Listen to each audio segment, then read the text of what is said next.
If you were to look back 3 to 5 years from now and say that this coaching conversation with me today changed everything for you about your prep, this was the moment, what would need to happen for you? That's a big ask on you. I would say I just need some motivation probably because I've been stuck, and some skills that I feel like can really make a difference. So what do you feel is holding you back right now in terms of motivation? Where do you feel stuck? I've just been stuck at my score for a couple weeks. I've been getting the same 157 for like 30 practice tests. So that makes me frustrated that even though I'm studying a couple out, like, I don't know, maybe 10 hours a week, it's not pushing me enough. And it's probably the way that I'm studying. I'm just not using my time wisely, but just being stuck at that same score has been frustrating. Yeah, I'm sure. And score plateaus are really common. What exactly are you doing during your study time? Yeah, mostly I've been using Khan Academy to go through their questions and drills because it's been free. But I bought the Power Score Logic Games Bible a couple weeks ago, and I've been going through that. And then last night I got the logical reasoning one. So I'm starting with that one. I hadn't done this one yet, but I really like logic games that they did. So I'm hoping that this has the same effect. Good. And so you started using those fairly recently, right? Mm-hmm. Yeah, it can take time to find the best materials that work for you personally. And a lot of people are using Khan just because it's free. And, it could be a good starting point. It has some practice tests available for free as well. But you got to decide, how much is the LSAT worth to you? Is it worth only using free materials, or is it worth investing a little bit in the best materials possible if it could get you the score you need in the end? Yeah, I think Khan Academy got me to the point of like basic understanding, and that's why I'm stuck at this score. So to push past that, I need to invest a little bit more and get more specific. And there's a reason people ask you to pay for things, is because they put a lot of work into it. So I get it. So it's worth investing in a little bit. Sure. Now, so you told me a little bit about the materials that you've been using, but what exactly are you doing during your study time with those materials? And I assume you also have some LSAT exams, right? You have some practice tests? Yeah, so Khan Academy has 10 of them, and then I bought a set of prep tests, 72 to 81, just because it didn't overlap too much with the ones that they had free online. So I've been doing one test every weekend. Like on Saturdays, I've been taking a practice test. And then in the mornings when I study, I pick a topic for the week. So this week I've been doing games, and just doing a couple games and then going through and analyzing why I got them wrong and trying to review them. Good. So what does your review process look like? Probably not as thorough as it should be. I only review the ones that I get wrong, and I know that it could be helpful to review the ones that I get right too. And I think what's been difficult for me is Khan Academy tells you exactly under each question choice why it was wrong. And part of the process of learning is I need to figure that out myself. But since it's right in front of me, I'm like, oh yeah, that makes sense. That's why that one was wrong. It's not as thorough as it should be. I know that. Yeah, it sounds like you know exactly what you could be doing differently already. Yeah. As a crutch, right? Yeah. So if you were to, let's say you put Khan Academy aside, or you just focus on the exams themselves and your practice tests as well, what could you do after going through an exam to review it? So after going through an exam to review it, I should really, I've listened to enough of your podcast to know, but I should really go through every answer choice and figure out why it's right or why it's wrong, not just the one that I picked. And, I should go through every single one. Yeah, and that takes time. It takes a lot of time. Yeah. And so maybe 10 hours a week, could you bump that up a little bit? I could, yeah. I can get some hours in after work as well, since I've only been doing before. So I can do some hours after work. Nice. And when are you taking the exam? October. I signed up for September, but it's not a good idea just because I have a huge event the day before that I didn't think about when I signed up for it. And I'm not going to be at my best for that test.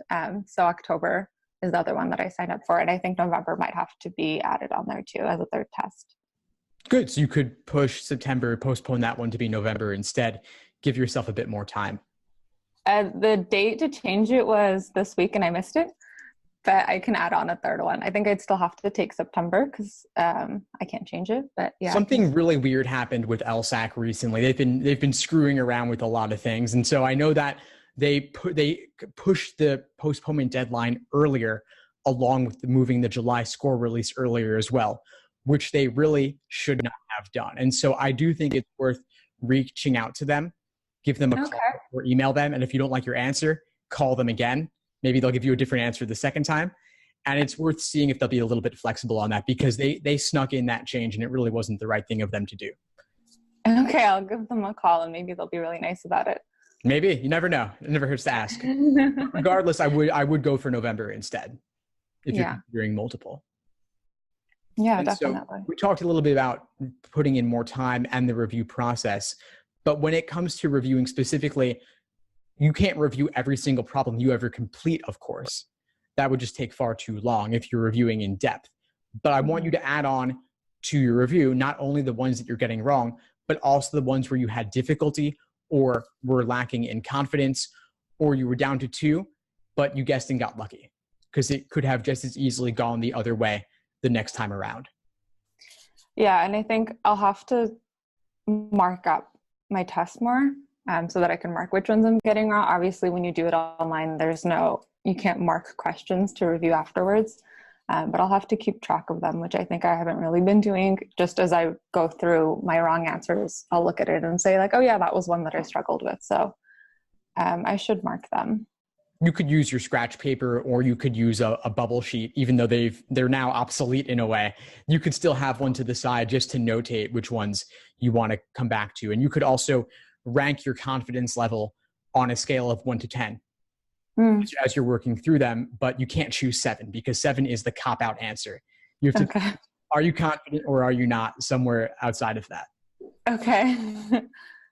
And then with your review, for the particularly noteworthy ones, don't keep it inside your head. Actually write it out or talk it out with a friend or a study partner or a coach or a tutor or a study group of some kind, just to get it out of your head, because in your head, it's too easy to look at the correct answer and say, oh, I get it now, and then move on. But if you actually articulate what confused you, the method of reasoning, the question stem, or the choices, you'll be well on your way to better understanding the tricks that you fall for so that you won't make them again.